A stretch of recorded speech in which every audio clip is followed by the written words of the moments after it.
চিকেনের একটা নতুন রেসিপি নিয়ে চলে এলাম তোমাদের সামনে শেয়ার করতে। সো হ্যালো এভরিওয়ান, রূপালী রান্নাঘরে সবাইকে স্বাগত জানিয়ে শুরু করছি আজকের রেসিপি সর্ষে চিকেন।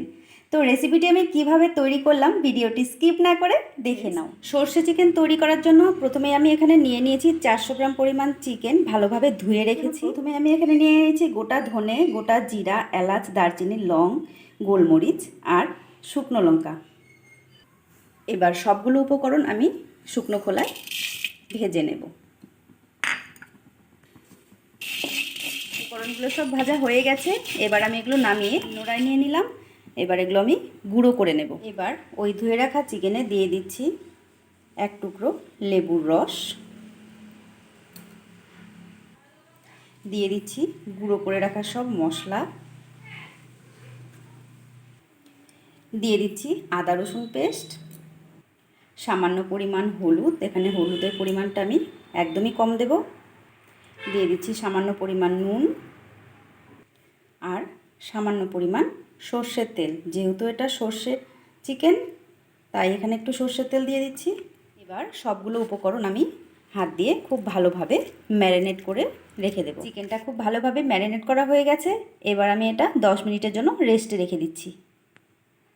এবার কড়াই গরম হয়ে গেছে, দিয়ে দিচ্ছি সর্ষের তেল, ফোড়নের জন্য দিয়ে দিচ্ছি এলাচ, দারচিনি আর গোটা জিরা। এবার দিয়ে দিচ্ছি পেঁয়াজ কুচি আর দিয়ে দিচ্ছি কাঁচা লঙ্কা চেরা। আমি পুরো রান্নাটা মাটির কড়াইয়ে করে নেব, কারণ মাটির কড়াইয়ে রান্নাটা করে ফ্লেভারটা একটু আলাদা লাগে, খুব ভালো লাগে ফ্লেভারটা। সামান্য পরিমাণ নুন, ম্যারিনেট করা চিকেনের মতো আমি নুন দিয়েছিলাম তাই সেই অনুযায়ী নুনটা দিলাম। এবার ভালোভাবে নেড়ে চেড়ে পেঁয়াজটা আগে ভেজে নেব। পেঁয়াজগুলো 50% মতো ভাজা হয়ে গেছে, এবার আমি এতে অ্যাড করে দিচ্ছি ম্যারিনেট করা চিকেন। এবার ভালোভাবে নেড়ে চেড়ে মশলার সাথে মিশিয়ে নেব। এবার 5 মিনিটের জন্য ঢাকা দিয়ে দিচ্ছি। 5 মিনিট হয়ে গেছে, এবার আমি ঢাকা খুলে দিচ্ছি। ঢাকা খুলে দেখে নেব কতটা কি হলো। দেখো মাংসটা মোটামুটি প্রায় সেদ্ধ হয়েই গেছে। এবার একটু ভালোভাবে নেড়ে নিচ্ছি। এবার আমি এতে অ্যাড করে দেব পেস্ট করে রাখা সর্ষেটা আমি একটু জল দিয়ে গুলে নিয়েছি, যেহেতু ওটা একটু গ্রেভি টাইপ রাখবো। এবার আবারও একটু ভালোভাবে নেড়ে চেড়ে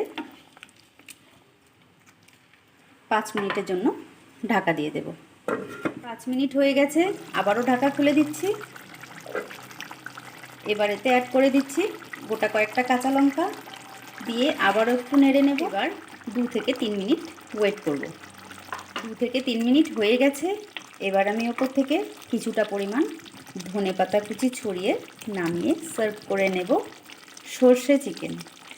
তো ফ্রেন্ডস, তোমরা কে কোথা থেকে আমার এই রেসিপি দেখছো অবশ্যই জানাবে, আর যদি ভালো লাগে তোমরাও বাড়িতে একবার এরকমভাবে চিকেন ট্রাই করে দেখো, আশা করি ভালো লাগবে। সর্ষে চিকেন রেসিপি তৈরি হয়ে গেছে, দেখো আমি সার্ভ করে নিয়েছি। রেসিপিটি তোমাদের কেমন লাগলো অবশ্যই জানাবে, আর ভালো লাগলে লাইক, কমেন্ট, শেয়ার করে অন্যদেরকেও দেখার সুযোগ করে দেবে। আর এরকম নিত্য নতুন রান্নার রেসিপি দেখতে চাইলে যারা ইউটিউব থেকে দেখছো তারা চ্যানেলটিকে সাবস্ক্রাইব করে দিও, আর যারা ফেসবুক থেকে দেখছো তারা প্রোফাইলটিকে ফলো করে পাশে থেকো। আজকের মতো এই পর্যন্তই। নেক্সট কোনো দিন অন্য কোনো রেসিপি নিয়ে তোমাদের সামনে হাজির হব। সবাই সুস্থ থেকো, ভালো থেকো, নমস্কার।